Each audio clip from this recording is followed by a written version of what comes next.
말씀 따르려고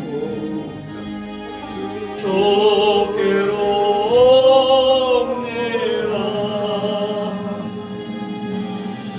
신앙한 이고 힘을 얻고 예수의 가신 사랑 받아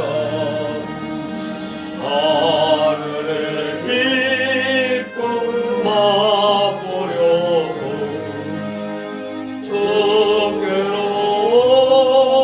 좋게롭니다. 죽음의 길을 벗어나서 예수께로 나옵니다. 영원한 집을 바라보고 좋게롭니다.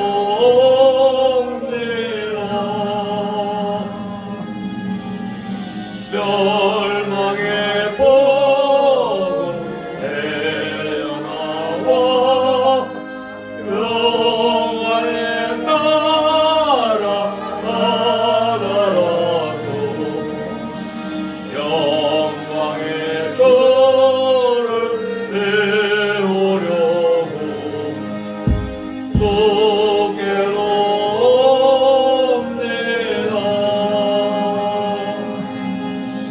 네.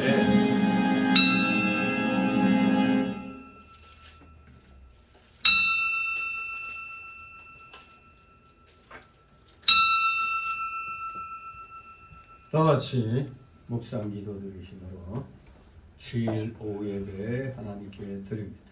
다 같이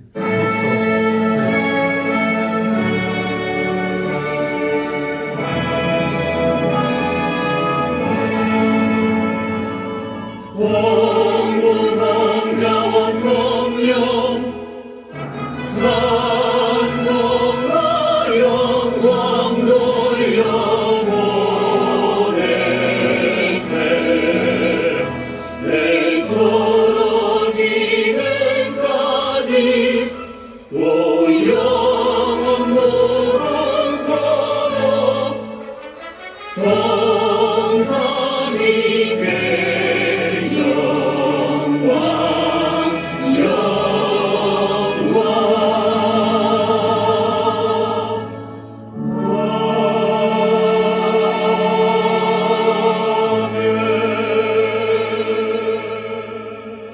진리를 쫓는 자는 빛으로 오나니 이는 그 행위가 하나님 안에서 행한 것임을 나타내려 함이라. 아멘. 다 같이 사도신경으로 신앙 고백 하나님께 드립니다.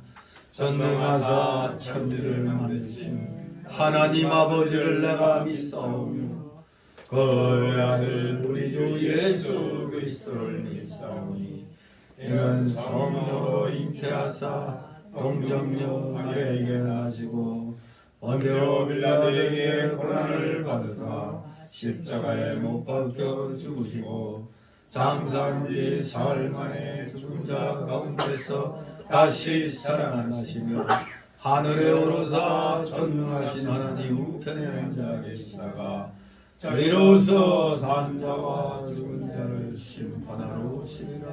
성령을 믿사오며 거룩한 공예와 성도가 서로 교통하는 것과 죄를 사하여 주시는 것과 몸이 다시 사는 것과 영원히 사는 것을 믿사옵나이다. 아멘. 같이 찬송가 376장 찬송입니다. 376장.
전지전능하신 하나님 아버지, 우리 사랑하시는 주의 자녀들, 특별히 설 명절 바로 주일을 맞이하여서 이렇게 또 마음과 뜻과 정성을 다하여 새벽부터 오전 오후 주님 앞에 주일로 온전히 드리게 하심을 아버지 감사를 드려옵나이다. 진실로 인생의 최고의 제일 가는 목적이 하나님을 영화롭게 하고 영원토록 즐거워하는 것이라고 저희들을 가르쳐 주셨기에 이렇게 설 명절로 들뜬 이러한 분위기 가운데지만 우리는 주님을 사랑함으로 주일을 온전히 지키기 위하여 이렇게 나와 오후 시간도 경배드리게 하시니 아버지 감사를 드리옵나이다. 진실로 예수님께서 말씀하신 대로 우리는 진실된 의의 길, 진리의 길 가기 위하여 많은 사람들이 즐거워하지 아니하는 좁은 길을 가는 줄 압니다. 우리 사랑하시는 자녀들, 이 좁은 길이 바로 옛적 길, 하나님이 말씀하신 선한 길, 많은 사람이 찾지 아니한 소수의 정예 믿음의 용장들이 찾는 이 좁은 길 가는 신앙을 우리가 견지해 나갈 수 있도록 허락하시니 아버지 감사를 드리옵나이다. 세상은 날이 갈수록 참으로 어지러워져 갑니다. 오전 예배 우리는 세상의 소음과 빛이라고 하신 말씀대로 우리 각자 위치한 곳에서 진실로 세상이 부패되지 아니하도록 경건함과 도덕성으로 우리의 진실된 모습을 보여야 되겠나이다. 이 세상은 부도덕과 불경건이 판을 치고 있습니다. 참으로 눈 뜨면 매일 악한 거짓된 이 남을 속여먹은 그런 뉴스들이 판을 씁니다. 우리 기독교인들이 대한민국에 1000만이 넘는다 하면서도 제대로 본이 되는 그런 소금으로서 빛으로서의 역할을 제대로 감당하지 못했기 때문에 우리가 지난 5년간 정치방역에 그대로 농락당하면서 기독교계가 모욕을 당했는데도 분노하지 아니하는 이런 어리석은 믿는 자들의 모습이 하나님 앞에 과연 어떻게 보였을까요? 저희들 아버지 참으로 부족합니다. 너무나 연약합니다. 우리 껴있는 소수의 올바른 기독교인들, 그래도 하나님 보시기에 소금의 짠 역할을, 어둠을 비치는 빛의 역할을 조금이라도 했다고 보는 사랑하시는 자녀들 그래도 불러 모아 주셨으니 이 나라가 오늘 이 시간까지 망하지 아니하고 하나님의 은혜 속에 또 이렇게 살아나고 있는 줄 압니다. 이 나라의 그 모든 번영은 하나님이 주셔야 된다는 걸 분명히 알고 우리 기독교인들 자신감을 가지고 확신을 가지고 어떠한 곳에 있든지 진실로 빛으로서 소금으로서의 역할을 감당해 나가는데 조금도 부족함이 없도록 은혜로 충만케 하여 주시옵소서. 오후 시간 점심 식사 후라 졸음이 밀려올 때입니다. 이럴 때일수록 더욱더 정신 바짝 차려 눈을 부릅뜨고 하나님의 귀한 말씀을 나의 영의 귀가 온전하게 잘 들을 수 있도록 우리 눈꺼풀 내려앉지 아니하도록 우리 모두 힘을 다해 귀한 오후 시간 하나님 앞에 드리게 하옵소서. 감사를 드립니다. 부족한 자 입술과 영을 쌍하여 주셔서 귀한 대언의 말씀이 하나도 땅에 떨어지지 아니하고 성도들의 마음에 비해 그대로 심겨질 수 있도록 은혜로 충만케 하여 주시옵소서. 마치는 시간까지 오직 주님께서만이 영광 홀로 받으시옵소서. 예수 그리스도의 이름으로 감사드리며 기도드리옵나이다. 아멘. 이 시간 함께 은혜 나눌 말씀 같이 읽도록 합니다. 구약성경 레위기 26장입니다.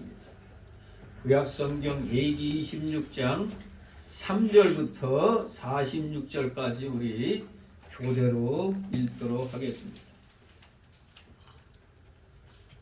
레위기 26장 3절부터 46절까지 우리 교대로 있습니다. 26장 레위기 26장 너희가 나의 규례와 계명을 준행하며 내가 너희를 그 사물에 땅으로 너희의 타작은 포도 딸 때까지 미치며 너희의 포도 따는 것은 파종할 때까지 미치리니 너희가 음식을 배불리 먹고 너희 땅에 안전히 거하리라. 내가 그 땅에 평화를 줄 것이며 너희가 아무나 너희를 더럽게 할 자가 없을 것이며 내가 사랑하는 진정을 그 땅에서 제할 것이요 칼이 너희 땅에 들어오지 아니할 것이며 너희가 대적을 쫓으리니 그들이 너희 앞에서 칼에 엎드러질 것이라.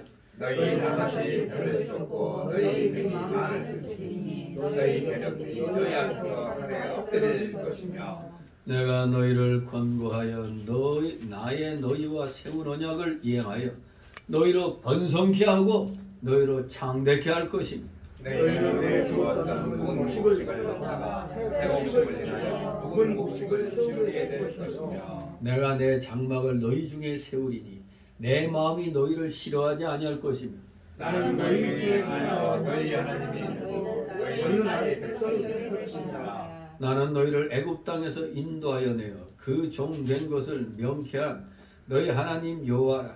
내가 너희 멍에 빗장목을 깨뜨리고 너희로 바로 서서 걷게 하였느니라.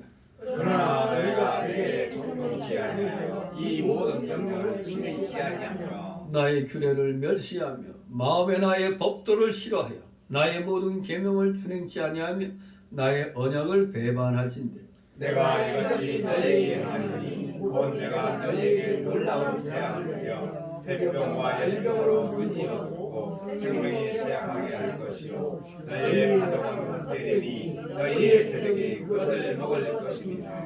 내가 너희를 치리니 너희가 너희 대적에게 패할 것이요 너희를 미워하는 자가 너희를 다스릴 것이며 너희는 쫓는 자가 없어도 도망하리라. 너희가 그렇게 되어도 내게 청종치 아니하며 너희의 죄를 인하여 내가 너희를 7배나 더 징계할 것이다. 내가 너희의 세력을 인한 교만을 꺾고 너희 하늘로 철과 같게 하며 너희 땅으로 녹과 같게 하리니 너희 수가 한때 땅은 그 수을 맺지 아니하고 땅에 나무는 그 열매를 맺지 아니하며 너희가 나를 거스려 내게 청종치 않을진대 내가 너희 죄대로 너희에게 7배나 더 재앙을 내릴 것이라. 내가 그 짐승을 너희 중에 보내니 그들은 너희를 넘기고 너희 육축을 멸하고 너희의 수요를 감독케 하고 너희 도로가 함께 하리라. 이런 일을 당하여도 너희가 내게로 돌아오지 아니하고 나를 대항할진대 나도 너희에게 대항하여 너희의 죄를 인하여 너희를 7배나 더 치리라. 내가 칼을 너희에게로 가져다가 너희의 배약한 원수를 갚을 것이며 너희가 성읍에 모일지라도 너희 중에 연병을 보내고 너희를 대적의 손에 붙일 것이며 내가 너희에게 양식을 끓일 때 열량이 한 바닥에 너희 떡을 주고 저울에 달아주리니 너희가 모두 배부리지 아니하리라. 너희가 이같이 될지라도 내게 청종치 아니하고 내게 대항할진대 내가 진노로 너희에게 대항하되 너희 죄를 인하여 7배나 더 지급할 것이니 너희가 아들의 고기를 먹을 것이요 딸의 고기를 먹을 것이며 내가 너희의 산당을 하며 너희의 태양을 주상을 집어넘기며 너희의 시체를 화상한 우상 위에 던지고 내 마음이 너희를 싫어할 것이며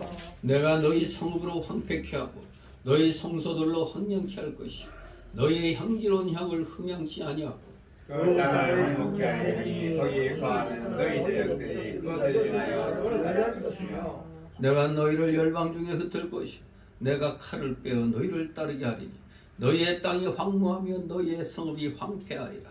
너희가 대적의 땅에 거할 동안에 너희 본토가 황무할 것이므로 땅이 안식을 누릴 것이라. 그때 땅이 쉬어 안식을 누리니 너희가 그 땅에 거한 동안 너희 안식 시에 쉼을 얻지 못하던 땅이 그 황무할 동안에는 쉬리라. 너희 남은 자에게는 그 대적의 땅에서 내가 그들의 마음을 고약하게 하리니 그들은 바람에 불리는 입장의 주기에서 놀라 도망하기를 칼을 피하여 도망할 것이요 쫓는 자가 없어도 쓰러질 것이라. 그들은 쫓는 자가 없어도 칼 앞에 있음 같이 서로 천답하여 넘어지리니 너희가 대적을 당할 힘이 없을 것이요 너희가 열방중에 와서니 너희 대적의 땅에 너희를 삼킬 것이라. 너희 남은 자가 너희 대적의 땅에서 자기의 죄로 인하여 세잔하며 그 열조의 죄로 인하여 그 열조같이 세잔하리라. 그들이 자기 죄와 그 열조의 죄와 그들이 나를 거슬려 허물을 자복하고 또 자기들이 나를 대항하여 나도 그들을 대하여 그 대적의 땅으로 끌어갔음을 깨닫고 그 할례 받지 아니한 마음이 낮아져서 그 죄악의 형벌을 순히 받으면 내가 야곱과 맺은 내 언약과 이삭과 맺은 내 언약을 생각하며 아브라함과 맺은 내 언약을 생각하고 그 땅을 권고하리라. 그들이 나의 법도를 싫어하며 나의 규례를 멸시하였으므로 그 땅을 떠나서 사람이 없을 때 땅에 황폐하여 안식을 누릴 것이요 그들은 자기 죄악으로 형벌을 순히 받으리라. 그런즉 그들이 대적의 땅에 거할 때에 내가 싫어버리지 아니하며 미워하지 아니하며 아첨하지 아니하여 나의 그들과 세운 언약을 폐하지 아니하니 나는 여호와 그들의 하나님이 되냐. 내가 그들의 하나님이 되게 하여 열방의 목전에 애굽에서 인도하여 낸 그들의 열조와 맺은 언약을 그들을 위하여 기억하리라. 나는 여호와니라. 이상은 여호와께서 시내 산에서 자기와 이스라엘 자손 사이에 모세로 세우신 규례와 법도와 율법이니라. 아멘. 오늘 제목은 복과 화입니다. 복과 화. 한마디로 이 26장 이 말씀은 약속과 경고의 메시지입니다. 약속과 경고. 그래서 우리가 이제 새해를 맞이해서 구체적으로 하나님이 주시는 복과 화가 무엇인가를 우리가 오늘 본문을 우리 함께 3절부터 46절까지 다 읽어봤습니다. 아주 역사적인 순간입니다. 여러분들 예배 시간 때 거의 한 장을 같이 다 읽었습니다. 이제 올해는 여기에 언급된 복이 임하기를 소망하며 여기에 언급된 화가 멀리 도망가기를 소망합니다. 자, 오늘 이 본문은 레위기 전체의 좀 결론 부분에 해당되는 장입니다. 레위기 전체의 결론부에 해당하는 장인데 바로 오늘 본문은 크게 둘로 나눌 수 있죠. 순종에 따른 복, 순종에 따른 복이 3절에서 13절까지, 그리고 두 번째 단락으로 14절로 40절까지 46절까지 다 불순종에 따른 저주입니다. 정확히 말하면 14절에서 39절까지죠. 39절까지가 불순종에 따른 저주입니다. 그리고 만일 타락해서 저주의 형벌을 받았다 할지라도 회개하고 돌아오면 언제든지 회복시켜 주시겠다는 약속이 세 번째 단락으로 40절, 46절에 이렇게 말씀으로 구성되어 있습니다.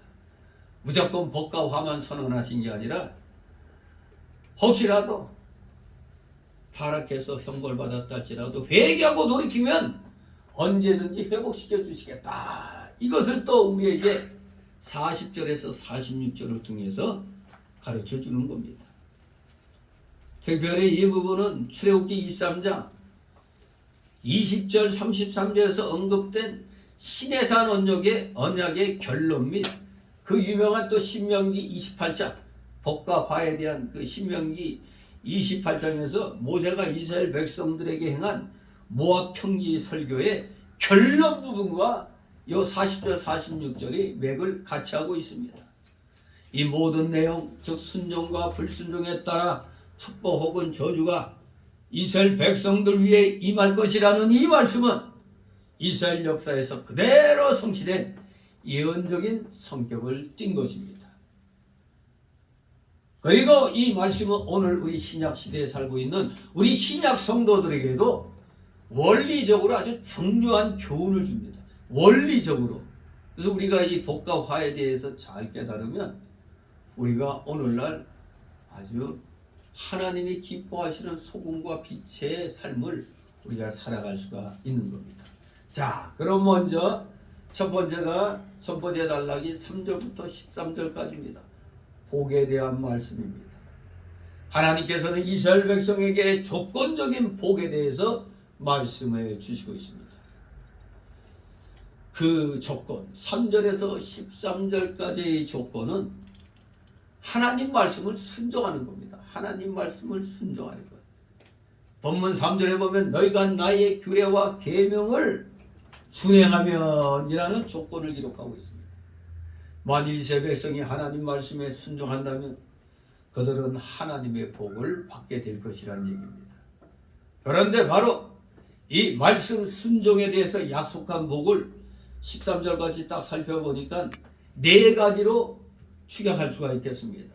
말씀 순종에 대해서 약속된 복 네 가지. 첫 번째, 풍성한 양식입니다. 우리 4절 5절 같이 읽습니다. 내가 너희들을 그 사위에 주리니 땅은 그 산물을 내고 밭의 수목은 열매를 맺을지라. 너희의 타작은 포도 딸 때까지 미치며 너희의 포도 따는 것은 파종할 때까지 미치리니 너희가 음식을 배불리 먹고 너희 땅에서 안전히 거하리라. 아멘. 하나님께서는 그들이 사는 땅에 비를 시기적절하게 내리신다고 했습니다. 그 결과 땅의 곡식들과 나무들이 풍성한 열매를 맺어 백성들 하여금 음식을 배불리 먹게 하실 거라고 약속하셨습니다. 어느 민족에게나 다 이 추수에 대해서 자기들이 섬기는 신, 하나님을 모르는 자들은 자기들이 섬기는 신에 대해서 또 이 추수에 대해서 복을 빌고 있죠. 제사를 하고 있습니다. 정말로 우리 기독교인들에게 있어서 풍성한 양식과 경제적인 유해함은 하나님이 주시는 복입니다. 세상 사람들도 넉넉하면은 마음들이 넓어지죠. 먹고 살기 어려우면 얼마나 각박해집니까? 우리 기독교인들조차도 아주 강팍해집니다. 세상 사람들은 뭐 말할 것도 없는 겁니다. 그렇기 때문에 우리에게 기본적인 삶의 유함을 제공해주는 이 풍성한 양식. 여러분들, 이 땅의 진정한 자유민주화는 뭘로 이루어지는지 아십니까? 진정한 자유민주화는 먹고 사는 것이 해결될 때 이루어지는 겁니다. 그렇기 때문에 이 대한민국과 저 다른 나라, 특히 남미 쪽이 맨날 그냥 자유만 외쳤어요. 맨날 자유만, 민주화만 외치다가 삶이 더 피폐해졌습니다. 도리어 더 어려워지니까 무슨 일이 일어나? 공산주의가 기승을 부렸습니다. 남미는 다 그래서 실패한 거예요, 대부분. 진정한 자유민주화는 먹고 사는 문제가 해결될 때 이루어지는 겁니다. 그래서 대한민국은 박정희 정권 때 비로소 먹고 사는 문제가 해결됐기 때문에 역설적으로 진정 대한민국의 자유민주화를 이룩하게 한 그 기본을 완성시킨 사람이 누구냐 하면 박정희 대통령인 겁니다. 먹을 것이 해결 안 되면은 민주화는 안 되는 겁니다. 그게 바로 남미 여러 국가에서 드러난 겁니다. 먹을 거 없는데 맨날 자유만 외치니 어떻게 됩니까? 그러니 공산주의가 활개치는 겁니다. 먹을 것이 해결이 돼가니까 자연스럽게 넥타이 부대들이 이제야 고개 피고 민주화를 외치게 되는 겁니다. 먹고 살만해야 진정 이런 것이 오는 것입니다. 모든 나라에서 옛날 왕조 시대 때도 백성들이 잘 먹고 잘 살도록 하는 게 왕들의 그 목표입니다. 선한 왕의 시적이 바로 백성들이 잘 먹고 잘 살더라 이겁니다. 이북의 김일성이도 처음에 뭐라고 그랬어요? 맨날 이밥에 고깃국. 아니 언제부터 이밥에 고깃국인데 지금까지 이밥에 고깃국입니까? 진실로 분명히 70년대 초반까지는 우리 대한민국 유신 헌법, 유신 체계가 선포될 때까지는 북한이 우리보다 나았어요. 유신 체제가 들어서므로 중화공업에 박살을 가함으로 말미암아 마침내 북한을 제끼고 필리핀을 넘어서고 대한민국이 일어서게 됐던 겁니다. 뭘 역사를 똑바로 알아야지. 대한민국에서 진정한 민주화를 일으킨 그 설립자는 바로 박정희 대통령이에요. 무슨 김영삼, 김대중이 아닙니다. 그들은 경부고속도로 깔 때 아주 근시안적으로 봤기 때문에 경부고속도로 파는 굴삭기 앞에 둘이 들어 넣어가지고 못 판다 그 짓거리 한 자들이에요. 근데 나중에 보니까 와, 박정희가 옳았던 거죠. 먹고 살 만큼 돼야 자유가 요구가 되는 겁니다. 제한된 자유가. 그래서 개발 독재가 그래서 필요했던 겁니다. 널 좀 알고 그래야지. 지금 뭐지 기름기가 끼고 등이 따뜻하고 살만하니까 그래서 지금 외치고 있는 게 다 뭐예요? 대동사회.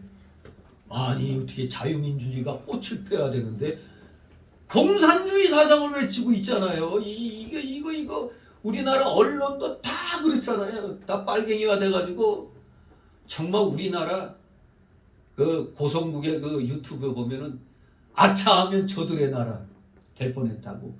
아차하면 저들의 나라 될 뻔했어요. 분명히 알아야 됩니다.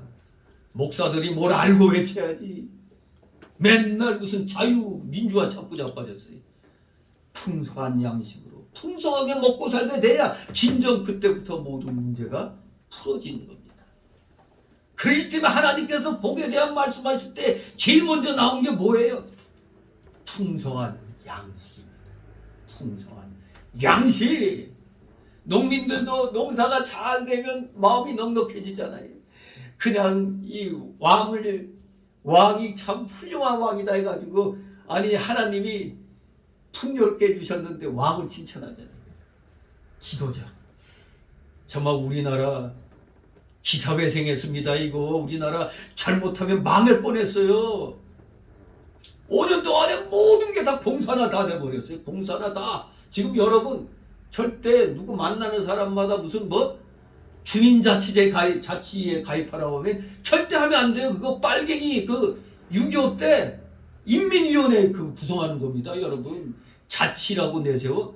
아니 무슨 얼어 죽을 자치야. 동사무소가 다 있는데 이것들이 총선을 노리고 인민위원회를 조직하는 겁니다. 주민자치 말이 좋죠. 언어 전술에 이놈들은 능란합니다. 언어 전술에 아주 그냥 능숙해요. 속으면 안 됩니다. 뭐 선물 준다나 어쩐다나 거기 가입하면 안 됩니다. 도리어 저 정광훈 목사가 외치고 있는 자유마을 거기에 가입을 했나 했지. 이 주민자치제는 인민위원회입니다. 이거 절대로 하면 안 되는 겁니다. 우리가 지금 못 먹고 살아요? 잘 먹고 잘 사는 판에 무슨 빨갱이 짓을 합니까? 이거 풍성한 양식. 하나님이에요. 복 중에 첫 번째 되는 복이 뭐라고요? 풍성한 양식입니다. 그냥 넉넉해지면 사람들, 국민들, 옛날부터 백성들의 마음이 아주 그냥 인심이 좋아지는 겁니다. 아주 중요한 복입니다. 두 번째 복은 5절 6절입니다. 5절 6절 있습니다. 너희의 타작은 포도딸 때까지 미치며 너희의 포도따는 것은 파종할 때까지 미치리니 너희가 음식을 배불리 먹고 너희 땅에 안전히 거하리라. 너희가 누나 너희를 두렵게 할 자가 없을 것이며 내가 사나운 짐승을 그 땅에서 제할 것이요 칼이 너희 땅에 두루 행하지 아니할 것이며. 아멘. 바로 두 번째 복은 사회적인 안정입니다. 사회적인 안정. 먼저 풍성해지니까, 먹을 것이 풍성해지니까 마음의 여유가 생기잖아요. 그러면 사람이 강팍해지질 않아요. 그러니 서로 우리 그 유명한 그 광고 카피, 형님 먼저, 아우 먼저, 그러다 그럼 내가 먼저 이렇게 되겠지만, 이게 경제적인 여유입니다. 풍성한 양식으로 인한. 바로 하나님께서는 또 이들에게 그 땅에서 안전히 거하도록 평화를 주신다고 그랬어요. 사나운 짐승도 전쟁도 없게 하실 것이라고 말씀했습니다. 전쟁이 없이 평화롭게 사는 것, 이게 하나님이 주시는 복입니다. 사회적인 안정. 두 번째 약속하신 복이 사회적인 안정인 겁니다. 여러분, 이 세상은 역설적인 거예요. 평화를 외치면 꼭 전쟁이 납니다. 근데 전쟁을 외치면 평화가 와요. 왜? 전쟁은 두렵기 때문에. 그래서 전쟁이 일어나지 않도록 준비하는 겁니다. 이번에 윤 대통령이 그 아랍에미리트 가서 아랍에미리트의 적은 이란이고 우리의 적은 북한이다 했을 때, 그때 그냥 이걸 가지고 이란에서도 뭐라 그러고 우리나라의 야당에서도 그냥 난리 폈죠. 근데 윤 대통령이 우리가 북한에 대해서 우리도 핵을 갖다 가져야 된다는 식으로 얘기를 하니까 누가 보면 무슨 소리야, 지금 무슨 우리가 뭐 핵무장 하겠다는 거냐 막 겁내지만, 도리어 우리가 자주권을 지키려면 우리가 핵으로 무장하거나 다시 핵을 갖다 놓거나 이래야 된다고 했더니 어떻게 나와요? 미국이 단번에 그냥 미국 제야에서 이거 한국에 다시 전략 전술 핵무기 다시 갖다 내야 된다고 이렇게 여론이 조성되는 겁니다. 그러니까 북은 깜짝 놀라는 거죠. 다시 핵을 갖다, 우리가 일부러 딱 뜬 거라고요. 우리도 핵무장을 해야겠다는 식으로 승적했더니 미국이 뜨거워라, 그러면 안 돼, 우리가 갖다 놓을게, 이렇게 되는 겁니다. 진정 평화를 원한다면 전쟁을 준비해야 됩니다. 평화를 원하려면 전쟁을 준비해야지 전쟁이 안 나는 겁니다. 누가 저 사람이 힘이 왕성한데 누가 덤비겠어요? 우리가 왜 평소에 운동합니까? 막 운동하고 막 무력을 키워놓으니까 감히 동네 깡패들도 건드리지 못하는 거예요. 누가 저 사람을 건드렸다면 본전도 못 찾을 텐데. 그렇습니다. 진실로 우리가 안전히 거하도록 하나님이 보장해 주십니다. 하나님이 보장해 주시니까 사회적 안정이 자연스럽게 오는 겁니다. 적들이 볼 때 저 나라는 하나님이 다스려, 겁이 나서 못 오는 겁니다. 전쟁 없이 평화롭게 사는 것, 이것이 바로 하나님이 주시는 복입니다. 우리가 잘 아는 오스트레일리아, 호주가 그 대륙에서는 전쟁이 난 적이 없어요. 그런데도 전쟁 박물관이 있고 전 세계에 분쟁 국가에 또 호주군을 파견합니다. 왜? 왜 그러려고? 전쟁을 잊어버린 민족은 망하기 때문에 그런 겁니다. 그래서 평상시에 전쟁에 대해서 준비를 해놔야지 전쟁을 예방할 수가 있는 겁니다. 그게 마치 우리가 건강할 때 더욱더 힘을 기르는 것처럼 같은 이치입니다. 하나님이 이렇게 풍성한 양식의 복을 주시고 난 다음에 사람들의 마음에 여유가 있잖아. 이러니 하나님이 또 이런 사회적인 안정까지 보장해 주시는 겁니다. 세 번째 복은 이제 강성함의 복입니다. 7절 9절 있습니다. 너희가 대접을 쫓으리니 그들이 너희 앞에서 칼에 엎드러질 것이라. 너희 다섯이 백을 쫓고 너희 백이 만을 쫓으리니 너희 대적들이 너희 앞에서 칼에 엎드려질 것이며 내가 너희를 권고하여 나의 너희와 세운 언약을 이행하여 너희로 번성케 하고 너희로 장대케 할 것이며. 아멘. 우리들에게 번성하고 장대케 해주실 것을 약속하셨습니다. 더구나 대적들을 쫓되 다섯이 100을 쫓는다는 거예요. 100이 만을 쫓는다는 거예요. 이거 계산상으로 말이 안 되잖아요. 어떻게 다섯이 100을 쫓아? 요새 쓰는 말로 쪽수에 밀리면 안 된다고 하잖아요. 쪽수에 밀리면은 안 된다고 그러는데 하나님은 다섯 갖고 100을 물리치게 해주시고 100명 가지고 10,000명을 물리쳐 주겠다는 겁니다. 중요한 건 하나님이 함께하여 주시면 이김의 복을 약속하신다는 겁니다. 이김의 복. 수적인 군세적인 강성함도 역시 따지고 보면 하나님이 주시는 복입니다. 그 대표적인 나라가 어디예요? 이스라엘. 오늘날 2차 대전 후에 이스라엘이 우리하고 똑같은 45년도에 나라를 세웠습니다. 근데 그 이스라엘이 주변에 수억의 아랍 민족이 이스라엘을 함부로 못하고 있잖아요. 이스라엘 혼자 몇백만 밖에 안 되는 나라가 이 핵무기까지 갖추고 있다고 그러잖아요. 핵무기까지. 과감하게 그냥 뭐 시리아 쪽에서 뭐 핵뭐를 건설하고 있다. 그냥 분 끼워가지고 그냥 폭격을 해버렸어. 우리나라도 그래야 되는 거예요. 근데 멍청하게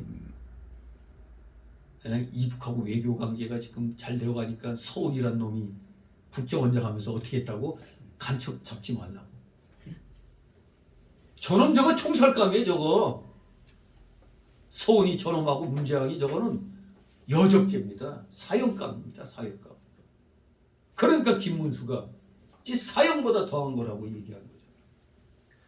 정말 나라를 진짜 이거 그런데도 저놈을 지지하는 인간들은 여기 이북가라고 해야 돼. 뻔뻔한 놈 아닙니까? 나라를 망쳐놓고도 자기 스스로 상 받았죠. 뭐 무궁화 대우자? 미친놈이에요. 그건 진짜 그건 인간 이하입니다. 진짜.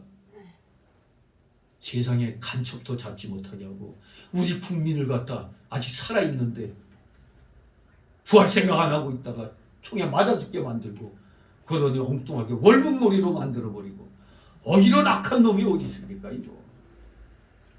정말 우리 아슬아슬했습니다. 전 자다가도 그 생각하면 만에 하나 이거 이재명이 저놈이 됐으면 이 나라 어떻게 될까. 그때 많은 사람들이 이민 갈 생각으로 이민 갈 준비하고 있었대요. 근데 아슬아슬하게 저 부정선거 저걸 못 막아가지고 정말 아슬아슬하게 그냥 된 거야. 이제는 하나님이 우리 기독교인을 보시고 강성함의 복을 이제 이 나라에 주신 겁니다. 대통령이 외국에 나갔더니 뭐 3, 40조 그냥 막 끌어당기네. 먼저 저놈들은 그냥 있는 거 못 써갖고 안달이더니 가난하게 백성들 국민들 가난하게 만드는 게 저놈들의 목표였어요. 그런데 이번 대통령 어디 가서든 그냥 뭐 외국 자본 그냥 투자하게끔 만들잖아요. 이 대단한 겁니다. 생각보다 더 잘하고 있어 지금. 정말로 하나님이 다시 한번 박정희 대통령과 버금가는 그러한 명성을 얻으려면 윤 대통령 끝까지 변치 않고 잘해야 할 겁니다. 이제 네 번째 주시는 복은 11절 12절에 하나님이 거하시는 복을 준다고 했습니다. 11절 12절 있습니다. 내가 내 장막을 너희 중에 세우리니 내 마음이 너희를 싫어하지 아니할 것이며 나는 너희 중에 행하여 너희 하나님이 되고 너희는 나의 백성이 될 것이니라. 아멘. 예, 하나님께서는 자신의 장막을 그들 중에 세우시며 친히 그들 중에 하여 그들이 하나님이 되시고 그들이 내 백성이 되게 하실 것을 약속하셨습니다. 하나님이 우리와 함께 거하신다고 하셨습니다. 이것만큼 큰 복이 어디 있습니까? 마치 미국이 우리와 함께 손잡고 있는 것 자체만으로 대한민국이 사는 거거든요. 필리핀이 왜 저렇게 쪼그라들었어요? 멍청하게 미국 나가라고 해가지고 미국이 떠나버렸대요. 그냥 쪼그라들어 버렸어요. 지금 세계 모든 나라가 왜 우리나라에 투자합니까? 미국이 굳건하게 우리하고 동맹 유지하고 해준다니까 투자하는 겁니다. 만에 미군이 철수한다면 순간 소리 소문 없이 투자됐던 수많은 돈이 그냥 다 빠져나갑니다. 이게 무서운 겁니다. 이게 뭘 경제를 아는 놈들이 없는 것 같아. 그 좌파 놈들은 나라 망하게 하는 데는 아주 1등 공신들이야. 여러분도 누구하고 같이 사업을 하는데 내가 사업하는데 저기 A라는 아주 거대한 업체가 날 밀어준대. 그러면 이 소식을 아는 다른 업체들은 저 회사 저 막강한 데서 밀어주네. 저기하고 잘해야겠다. 이렇게 되는 겁니다. 바로 미국이 우리 대한민국에게 그런 역할을 하는 거예요. 근데 멍청하게 말이야. 미국 물러가라고? 물러가는 순간 이 땅에는 바로 전쟁의 기운이 맴돌게 되는 겁니다. 바로 즉시. 월남이 평화협정 맺은 지 2년 만에 어떻게 됐다고요? 월맹에게 넘어갔잖아요. 이 세계 역사를 보면은 어느 나라 어느 민족 간에 평화협정을 맺은 거 지켜진 얘기 하나도 없습니다. 다 1, 2년 안에 다 깨졌지. 평화조약은 도리어 거꾸로 말하면 평화조약은 전쟁을 부르는 조약입니다. 그걸 알아야지. 이 바보 같은 것들이 그저 맨날 입으로만 평화 평화 외치고 있어요. 내가 힘을 길러야 나에게 힘이 있어야 평화가 오는 거예요. 무슨 예수님이 재림하시면 그런 일은 없지만 재림하시기 전까지는 이 땅은 힘이 지배를 하고 있습니다. 그러니까 하나님이 내가 너희와 함께 해주겠다고 약속하시잖아요. 그러니까 우리 대한민국이 물질적으로는 미국이 함께 해주지만 또 영적으로는 하나님이 우리를 함께 해주시니까 미국이 발을 못 빼는 겁니다. 하나님이 함께 하시니까. 진실로 3절에서 13절까지 복에 대한 귀한 그런 조건적인 복에 대해서 말씀하셨습니다. 그러니까 오늘날 우리 설명절을 맞이해서 이 오후 시간에 아주 중요한 그 말씀을 듣는 겁니다. 이렇게 해야 우리가 복 받는 거구나. 이렇게 하나님이 주시는 풍성한 양식과 사회적인 안정. 저 중남미 저거 가톨릭 로마 가톨릭이 흥왕하잖아요. 로마 가톨릭 흥왕한 데서는 그 나라들이 제대로 안정하지 못해요. 신기한 일 아닙니까? 로마 가톨릭이 흥왕한 데는 별로 그 나라들이 강성하지 못해요. 혼란하고 개판오분전이야. 왜? 로마 가톨릭은 세상 풍습과 세상 다른 종교들과 혼합해가지고 나가고 있기 때문에 그런 겁니다. 그걸 분명히 알아야 됩니다. 우리 먼저 이 복, 이 조건적인 이 복 13절에서 13절까지 이 복부터 우리가 정말로 하나님 앞에 감사를 우리는 드려야 됩니다. 이제 반대로 14절부터 39절까지는 화 또는 재앙에 관한 말씀입니다. 하나님께서는 이스라엘 백성에게 바로 조건적인 화 또는 재앙에 대해서 말씀하셨어요. 우리 복 받는 건 좋아하지만 이 화에 대해서는 재앙에 대해서는 좀 싫어합니다. 아무튼 이 화 또는 재앙의 조건은 한마디로 하나님의 말씀을 멸시하고 싫어하고 순종치 않는 겁니다. 오늘 본문 14, 15절에 보면 그러나 너희가 내게 청종치 아니하여 이 모든 명령을 준행치 아니하며 나의 규례를 멸시하며 마음에 나의 법도를 싫어하여 나의 모든 계명을 준행치 아니하며 나의 언약을 배반할진대 라는 조건을 기록하고 있습니다. 만일 이스라엘 백성이 하나님의 말씀을 멸시하고 싫어하고 순종하지 않는다면 그들은 하나님께서 내리시는 화와 재앙을 받게 될 겁니다. 말씀을 순종치 않음에 대한 경고된 화와 재앙은 여기 14절에서 39절까지 종합을 해봤더니 7가지 화입니다. 7가지. 먼저 첫 번째 화, 질병입니다. 16절 있습니다. 16절.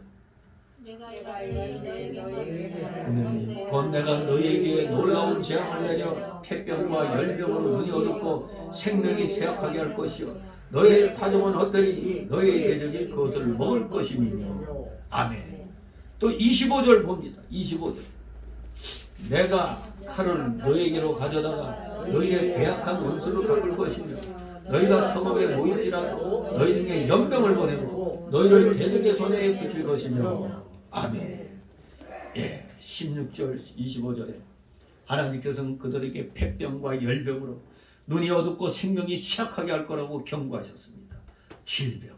오늘날 전 세계에 하나님의 진노가 임한 것을 우리가 느꼈죠.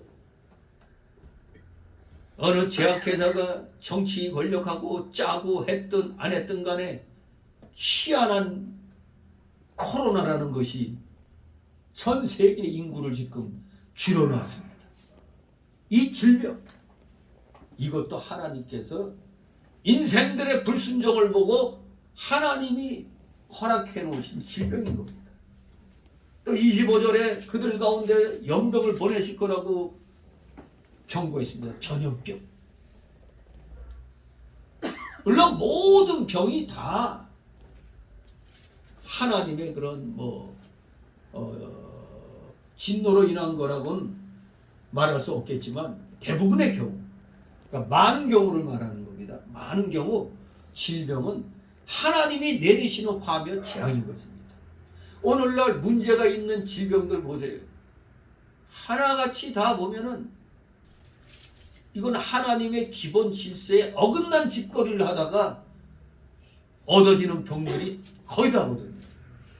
하나님의 자연 질서를 거슬리는 그런 일 하다가 병을 얻은 게 많이 있습니다. 질병.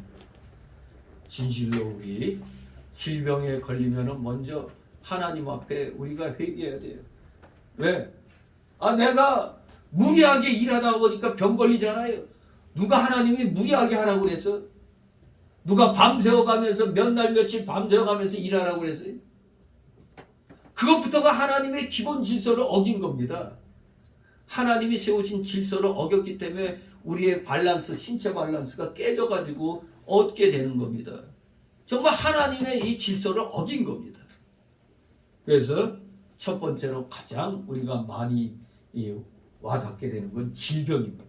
하나님의 진노에 의한 재앙. 두 번째는 궁핍입니다. 16절에 보면 하나님께서는 그들이 파종하여 얻은 곡식들을 대적들이 와서 취하여 먹음으로 헛수고가 될 거라고 경고했습니다. 기껏 1년 동안 농사 지었더니 파종할 무렵에 적들이 몰려와가지고 모조리 다 죽이고 빼앗아가 버려요. 그러면 먹을 거 다 빼앗기니까 굶주림이 오는 겁니다. 궁핍하게 되는 겁니다. 또 19절 보면 그들이 회개하지 않을 때는 하늘을 철과 같게 하며 땅으로 녹과 같게 할 거라고 경고했습니다.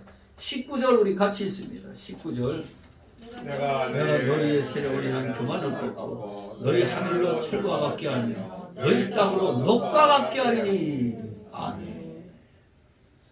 하늘을 철과 같이 하면 어떻게 돼요 이거? 비가 내릴 때 비가 안 오면 어떻게 됩니까? 땅에 가뭄이 드는 겁니다. 기근이 찾아오는 겁니다. 땅이 녹과같이 된다니. 정말 그럴 때는 하늘을 보고 원망하죠. 하늘을 보고 원망합니다. 아이고 이놈의 하늘 어떻게 된 게 왜 비가 안 오냐고 그렇게 말하죠. 농사를 못 짓게 되니까 당장 궁핍함이 오는 것입니다.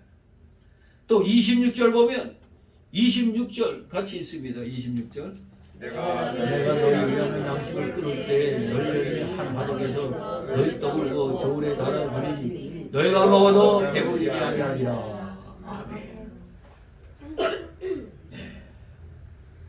이렇게 가뭄이 들고 기근이 올 것인데도 회개치 않을 때는 하나님께서 그들이 의뢰하는 양식을 끊어버리신다는 겁니다. 결국 26절 말씀은 식량 배고파 준다는 겁니다. 그렇게 되면 이제는 한 그릇도 나눠서 먹어야 되는 거예요. 그러니까 정부에서 이제 간섭하게 되는 겁니다. 조금씩 나눠 먹어야 되니까. 식량 배가. 그러니 그 쬐거리만큼 받아가지고는 배가 부를 수가 없는 겁니다. 또 29절 있습니다. 너희가 아들의 고기를 먹을 것이요 딸의 고기를 먹을 것이며 아멘. 이게 뭔 말입니까? 기가 막히죠. 인육을 먹게 된다는 겁니다. 식량이 없으니까. 이렇게 식량도 부족하게 되는데 그래도 해결치 않으면 어떻게 한다고? 심지어 그들의 아들과 딸의 고기를 먹게 하실 거라고 경고하셨습니다. 정말 이것은 극심한 굶주림 속에서 발생할 아주 심히 비극적인 일입니다. 아주 심히 비극적인 일이에요. 시체까지 그냥 막 파먹는다는 얘기예요. 실제 북한에서 그런 일이 있었잖아요. 시신을 갖다 파먹는 거예요. 굶주리게 되니 눈에 뵈는 게 없는 겁니다. 가슴에 하는 어린애기가 닭고기 같이 보이는 겁니다. 서로 빼앗아가는 거예요. 우리나라도 그런 일이 있더라고요. 언제?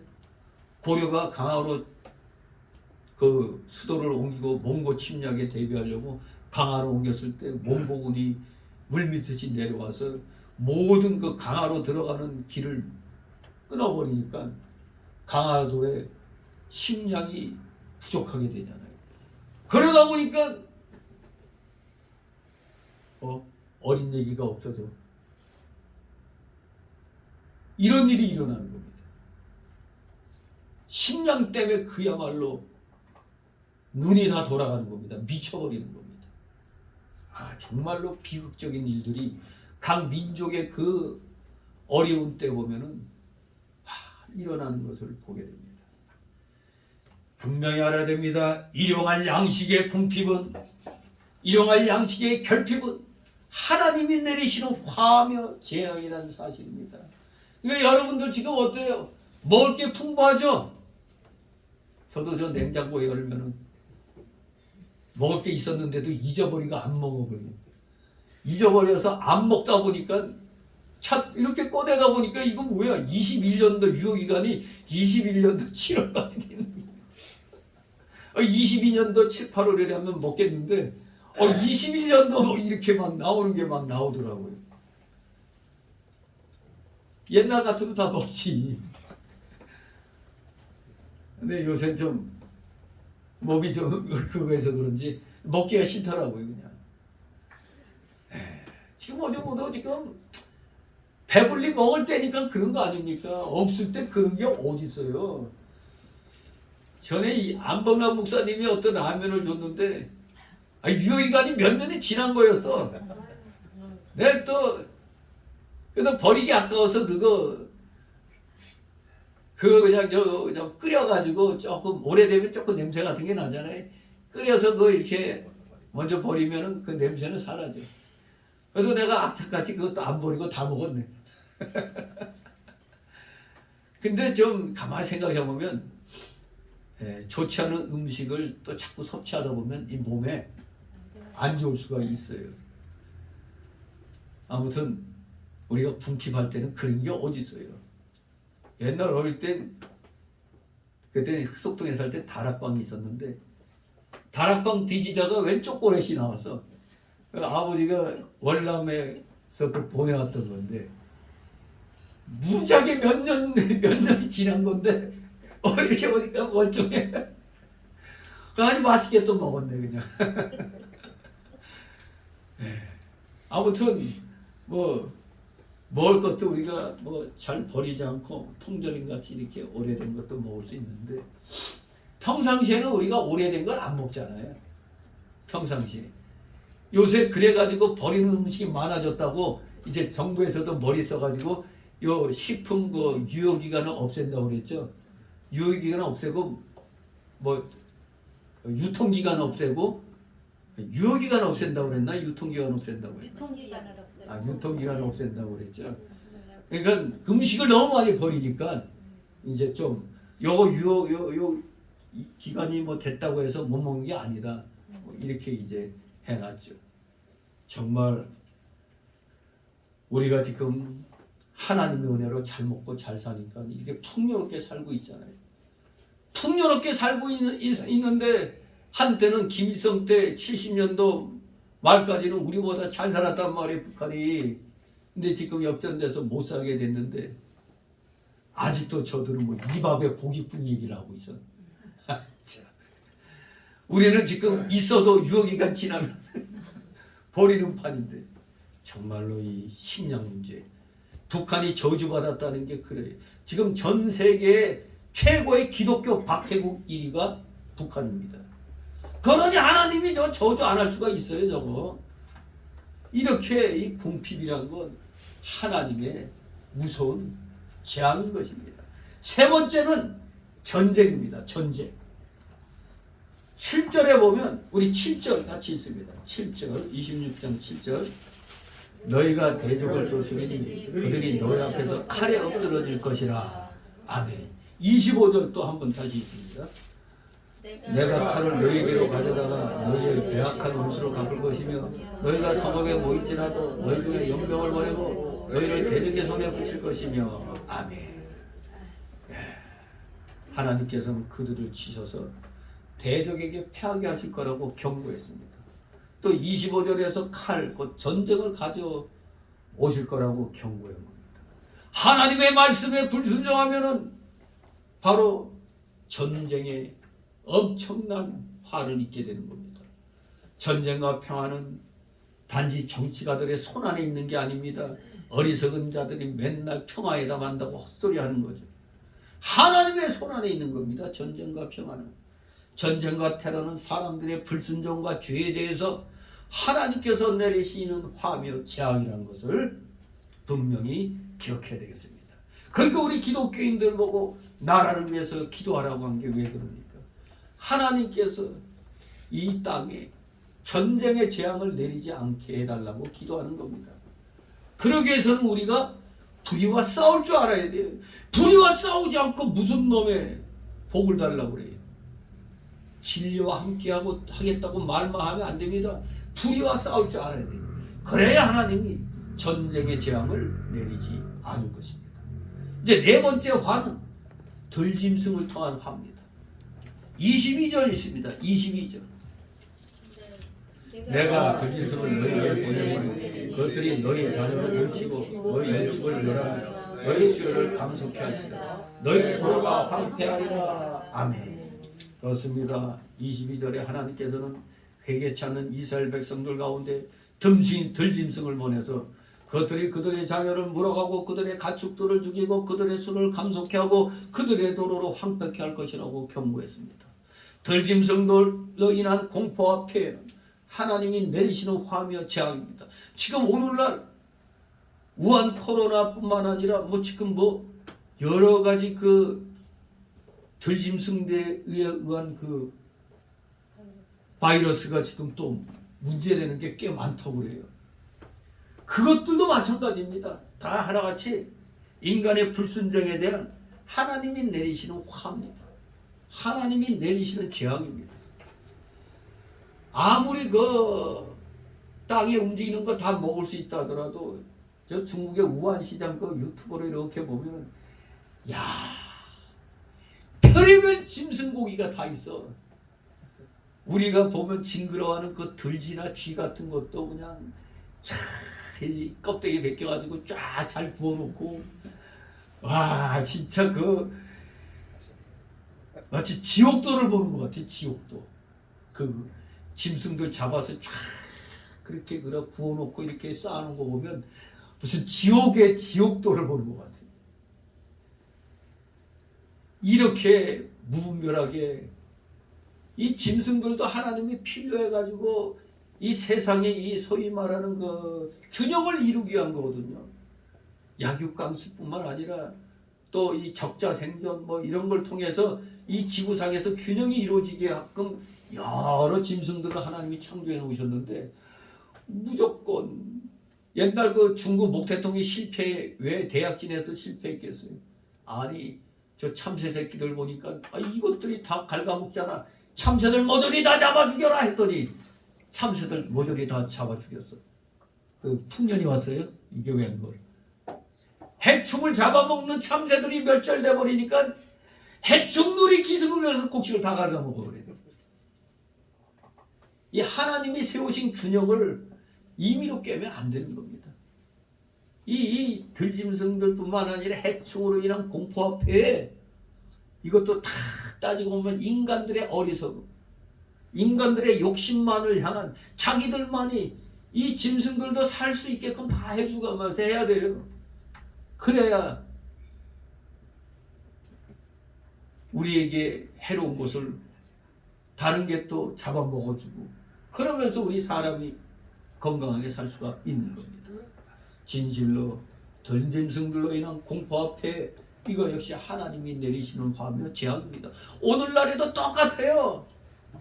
뭐 우리가 어느 날 뭐 철새 때문에 뭐 조류독감이니 뭐 어쩌니 그러는데 결코 그냥 이 세상에 널려 있는 모든 들짐승들이 어느 날 다 우리 인간에게 화가 될 수가 있다는 걸 알아야 돼요. 그들의 개수를 갖다 마음대로 우리가 줄이고 마음대로 잡아버리고 하면은 안 되는 겁니다. 이제 다섯 번째 재앙은 31절 33절의 황폐함의 재앙입니다. 31절 33절 있습니다. 내가 너희 성으로 황폐케 하고 너희 성소들로 황량케 할 것이요 너희 향기로운 향을 흠양치 아니하고 그 땅을 황무케 하리니 거기 거하는 너희 대적들이 그것을 인하여 놀랄 것이며 내가 너희를 열방 중에 얻을 것이요 내가 칼을 빼어 너희를 따르게 하리니 너희 땅이 황무하며 너희 성이 황폐하리라. 아멘. 다섯 번째 재앙이 황폐함입니다. 31, 33절 읽어봤죠. 하나님께서는 그들의 성으로 황폐케 하고 그들의 성소들로 황량케 하고 그들의 땅을 황무케 할 거라고 경고했습니다. 성읍들과 성소들의 황폐함은 하나님이 내리시는 화며 재앙인 것입니다. 아무튼 이 모든 하나님 말씀을 어김으로 인하여서 하나님이 내리시는 그런 화라는 걸 분명히 알아야 됩니다. 이렇게 우리가 살고 있는 성읍이 자꾸 황폐해져 봐요. 사람들은 점점 떠나게 되죠. 바로 그래서 여섯 번째 재앙이 흩어짐의 재앙입니다. 33절에 보면은 좀 전에 읽은 대로 하나님께서는 그들을 어디에 흩어버린다고 여러 나라 가운데로 흩으실 거라고 경고했습니다. 그것은 그들이 전쟁포로가 되어 세계 각곳으로 흩어질 것을 의미합니다. 흩어짐은 하나님이 내리시는 화며 재앙입니다. 우리 민족의 5,000년 동안의 역사를 보면 정말 특히 조선시대 때 보면은 임진왜란 고려 때부터 그 원나라의 침략으로 얼마나 많은 우리 백성들이 원나라로 끌려가서 오죽하면 거기에 고려풍이 생겼어요. 고려양이라고 그래요. 몽고풍 고려양.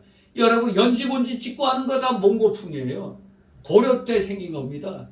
우리 백성들이 끌려가고 몽고풍습이 우리나라에 물밀듯이 들어왔을 때 우리 끌려간 고려 백성들이 그 몽고에다가 고려 풍습을 퍼뜨렸고 또 몽고 풍습이 우리나라에 들어와가지고 몽고 풍습이 우리나라에 또 퍼진 겁니다. 엄청나게 100년 동안 고려가 몽고의 지배를 받았어요. 그래도 나라가 없어지지 않은 건 기가 막힌 거죠.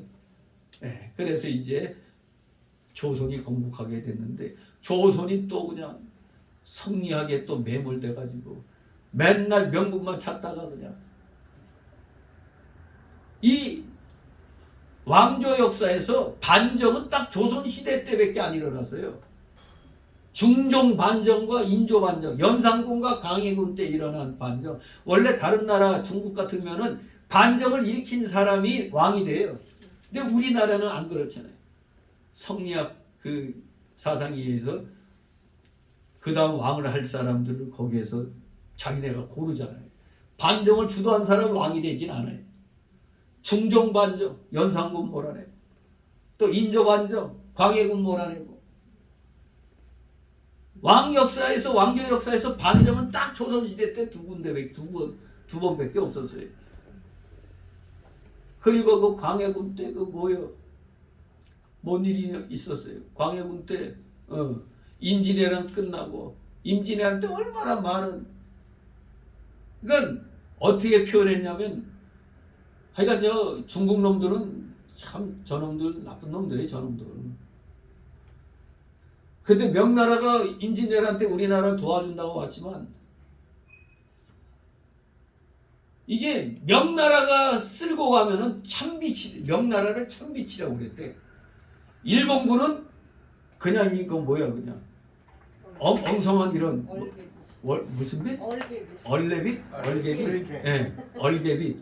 왜 그러냐? 일본군은 그 신속하게 진군해 가는데 명나라 놈들은 도와주러 와가지고 백성들 일일이 하나하나 다 갉아먹는 거야. 다 뺏어 먹어. 그러니까 마치 참빗으로 우리가 옛날에 머리 빗으면 이가 참빗에 고스란히 묻어 나온 것처럼 우리 백성들, 조선 백성들을 갖다 빨가벗게 먹었단 말이에요. 명나라 놈들이. 또 원조 해준 원군으로 와가지고.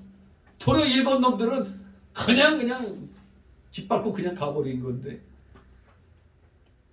그리고 임진왜란 끝났더니 병자호란 겪으면서 또 얼마나 많은 우리 백성들 끌려갔어요.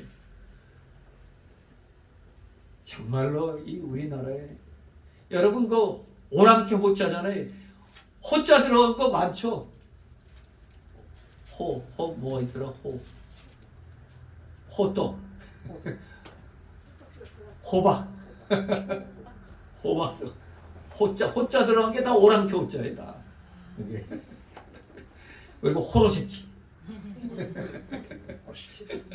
오랑캐 새끼란 말이에요. 이게. 아무튼 참 우리나라 따져보니까 우리나라가 무슨 역사요? 우상숭배의 역사잖아요. 흩어짐의 복? 정말로 흩어짐. 약 나라가 적에게 침략받고 항복하니까 뭐냐. 저놈들이 노예로 잔뜩 끌고 가는 거예요. 우리 백성들을. 비참한 겁니다. 그런 거 보면 참 우리 이시조선 500년을 끌었다는 것도 참 놀라운 일이죠. 저때 반정 일으켰을 때 이시조선이 문 닫고 다른 왕조가 세웠으면은 이 대한민국의 역사가 달라졌을 수도 있어요. 아무튼 6번째로 내리는 재앙이 흩어짐의 재앙입니다. 마지막 7번째의 재앙은 36절 39절에 남은 자들의 무력함입니다. 남은 자들이 대항할 생각을 잃어버린 겁니다. 36, 39절이 있습니다. 너희 남은 자에게는 그 대적의 땅에서 내가 그들의 마음으로 약하게 하리니 그들은 바람에 불린 잎사귀 소리에도 몰라 도망하기를 칼을 펴여 도망하듯 할 것이요 쫓는 자가 없어도 엎드러질 것이라. 그들은 쫓는 자가 없어도 칼 앞에 있음 같이 서로 천답하여 넘어지리니 너희가 대적을 당하리니 없을 것이요 너희가 열방 중에서 망하리니 너희 대적의 땅이 너희를 일으킬 것이다.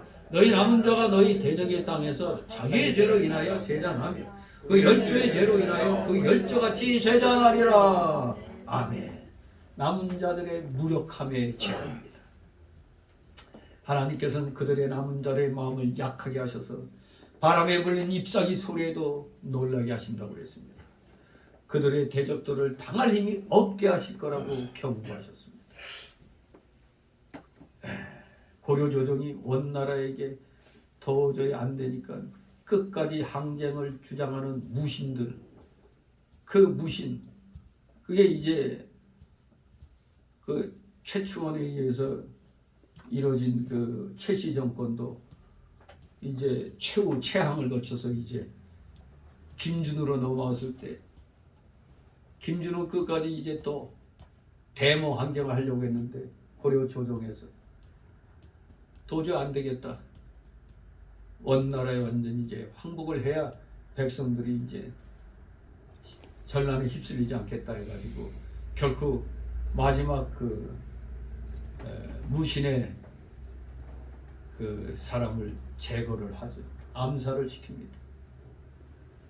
그랬더니 그걸로 뭐 원나라가 봐줬나? 아니죠. 일본 정발하는데 배천척을 건설하게 하고 우리 고려 군사 10,000명 뭐 이게 차출로 시키고 도리어 원나라에 항복했더니 또 일본 정벌하는데 이 고려를 갖다 완전히 쓰는 겁니다. 마지막 무신이 암살당했을 때 삼별초, 그때가 야별초, 삼별초가 있죠. 삼별초가 마지막으로 영웅 연합군에게 쫓겨간 데가 제주도예요. 그래서 마지막까지 저항한 장수가 배중선이죠. 배중선 장군. 마지막으로 이제 거기서 삼별초가 완전히 전멸당했어요. 그것도 고려와 몽고의 연합군에 의해서. 참 비참한 겁니다. 원나라에 항복했더니 도리어 고려의 살림이 나아지는 게 아니고 수탈당할 대로 다 당하는 거예요. 어차피 수탈당할 대로 다 당하는 겁니다. 일본은 원나라의 공격에서 살아남는 이유가 가미까제 때문에 그래요. 영국연합군이 일본을 정복하러 갔는데 가미까제 태풍이 불어가지고 영국연합군이 그냥 상륙도 못 해보고 그냥 몰살당하다시피 해가지고 끝났거든요. 일본은 그래서 가미까제 신풍이라고 그러죠. 가미까제. 일본은 그 섬나라라 또 원나라로부터 또 그렇게 또 이렇게 서양까지 정복한 원나라가 일본은 결코 점령을 못했던 겁니다. 아무튼 우리 남은 자들이 좀 편안한 삶을 살 줄 알았더니 웬걸 차라리 끝까지 죽자 사자 항쟁했으면 하는 그런 생각도 고려 무신시대 이런 걸 보면은 좀 안타까워요. 어차피 저렇게 수탈당할 텐데 이판사판 끝까지 붙지. 다 죽더라도 한번 덤비기도 해보지. 앉은 자리에서 남의 나라 정복하는데 도리어 차출돼 갖고 나가니 이게 됩니까? 별로 좋아질 거 하나도 없어요. 그때부터 이 고려는 원나라에게 충성한다는 표시로 충자가 붙었어요. 원정, 고정 이런 게 없고 충녀랑 뭐 이렇게 충자가 붙게 되는 겁니다. 원나라에 충성하는 그걸로 인해서. 아무튼 우리나라 지금까지 살아남았다는 게 참 기가 막힌 겁니다. 절대 남의 나라하고 전쟁에서 항복하면은 안 돼요. 항복하면은 비참한 게 따라오는 겁니다. 비참함이 따라오는 거예요. 이 모든 것 남은 자들도 자기들끼리 어떻게 목숨 건져서 잘 살겠다 생각하지만 아니에요. 하나님이 다 그냥 흩어버리는 거예요. 대적들을 당하지 못하게 해버리니까 뭐 다 그냥 뿔뿔이 흩어지는 겁니다. 뿔뿔이. 나만 살았다 하고 안심했더니 그게 아니에요. 또 그냥 그들마저 흩어버리는 겁니다. 이렇게 하나님의 말씀에 불순종하면 7가지 재앙으로 하나님이 치신다고 그랬습니다. 이제 세 번째로 40절 46절 이제 회개에 따른 복의 회복입니다. 회개에 따른 복의 회복. 무서운 저주의 경고를 마친 후에 하나님께서는 마지막으로 회개에 따른 복을 약속하심으로써 자신의 진정한 의도를 계시하셨습니다. 즉 비록 이스라엘이 범죄하여 하나님의 저주의 징계를 받았다 할지라도 그들이 언제 어느 때든지 그 징계의 의미를 바로 깨닫고 통회하는 심령으로 주께 다시 돌아온다면 사랑과 긍휼의 하나님께서는 마치 탕자를 맞이하는 아버지의 심정으로 이스라엘을 맞이하여 품 안에 안아주시겠다는 것이 이 40절 46절의 내용인 것입니다.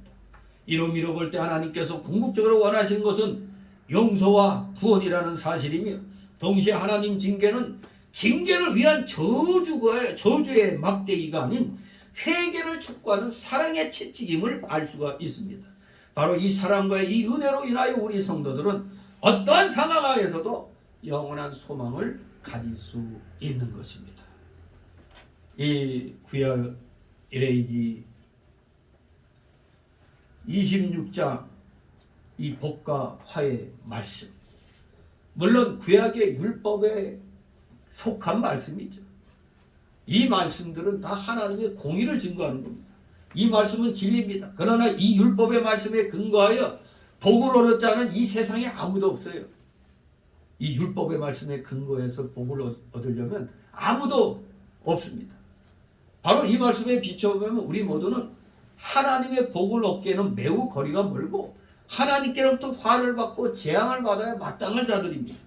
우리는 오직 예수 그리스도의 은혜로 단번에 의롭다 하심을 얻었고 하나님의 진노로부터 구원을 얻었고 하나님의 많은 복들을 이미 받았고 또 많은 것들을 우리는 약속을 받았던 겁니다.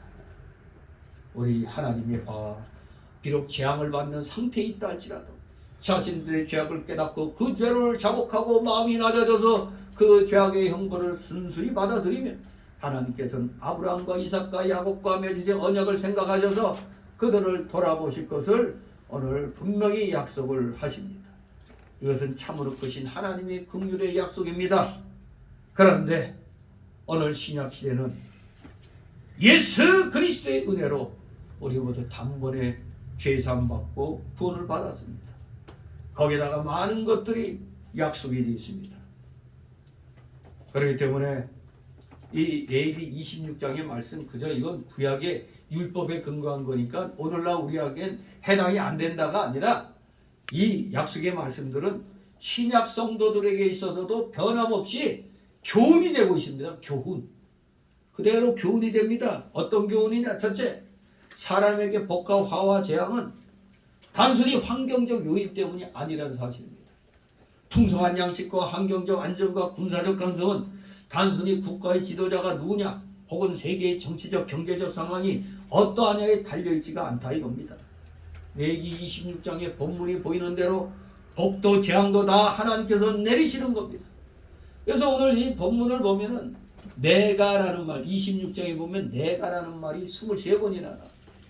이것은 하나님께서 복도 주시고 하나님께서 재앙도 내리신다는 것을 증거합니다. 복과 재앙은 오직 우리가 하나님께 순종하는가 불순종하는가에 달려 있습니다. 개인의 삶도 그렇고 가정의 삶도 그러하고 교회 및 교인들의 삶도 그러하고 국가적 삶, 즉 국민들의 삶도 그러한 것입니다. 그러므로 우리는 눈을 외부로 돌리지 말고 우리 자신에게로 돌려 하나님께로 돌려야 하는 것입니다. 우리는 하나님이 우리에게 복을 주실 만한 상태에 있는지 우리 자신을 살펴야 하는 겁니다. 우리는 예수 그리스도 안에서 힘써 순종하면서 하나님의 긍휼과 자비를 구하고 있는지 스스로에게 질문해 봐야 돼요. 내가 하나도 말씀대로 순종하지 않으면서 맨날 하나님 복 주세요 가면 될까요? 어린 반푼어치도 없는 겁니다. 저 뭔가 내가 순종하는 모습을 보이면서 구해야 뭐라도 하나님께 얻을 수가 있는 겁니다. 먼저 우리 자신부터 내 상태가 어떤가 그것부터 살피시기 바랍니다. 두 번째, 그래서 우리는 하나님께 순종해야 한다는 겁니다. 우리는 하나님의 모든 말씀, 저 신약의 모든 말씀에 아니 신구약 성경의 모든 말씀에 최선의 관심을 기울이고 그 말씀을 읽고 듣고 배우고 깨달아서 하나님의 뜻에 순종하는 자들이 되어야 되겠습니다. 우리는 예수 그리스도 안에서 의를 얻었지만 하나님께서는 우리에게 여전히 이롭게 살기를 원하시는 겁니다. 즉 행동하기를 원하시는 거예요. 행동. 행함이 없는 믿음은 죽은 믿음이라고 그랬죠. 행하기를 원하십니다.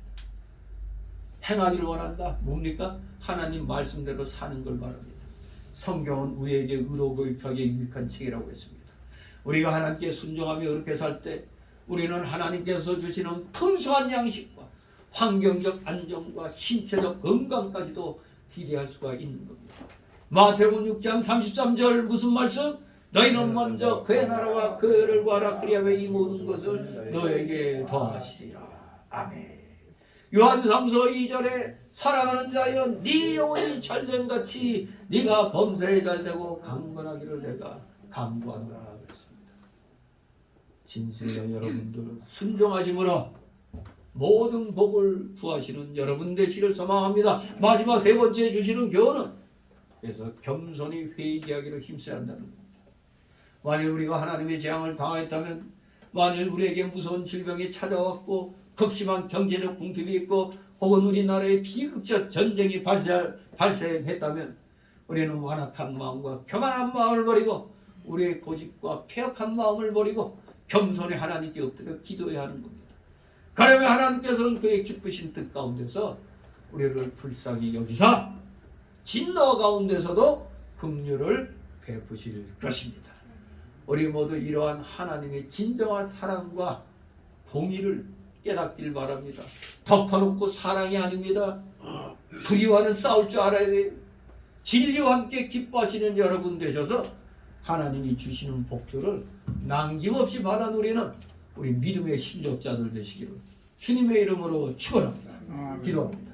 거룩하신 하나님 아버지 은혜를 감사드립니다. 새해를 맞이하여 우리 민족에게 특별히 어떻게 하면 복을 받고 어떻게 하면 재앙이 많은가를 분명히 오늘 레위기 26장을 통해서 다시 한번 정리를 해봤습니다.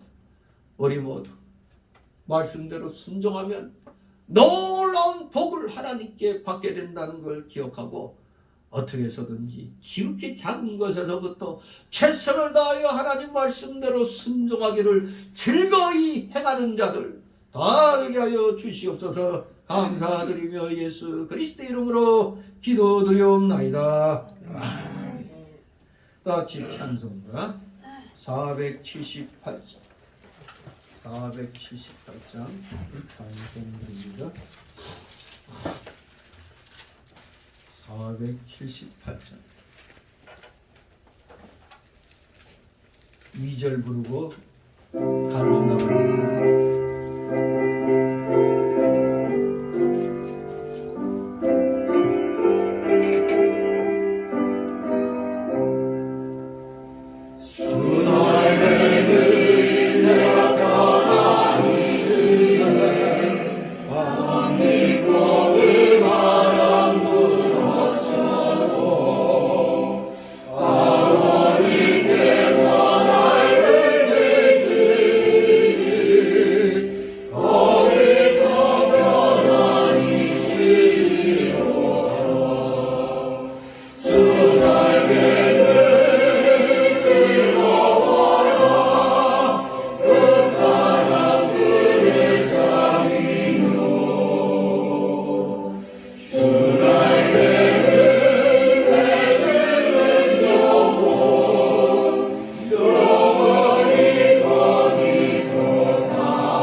주 기도문으로 마칩니다.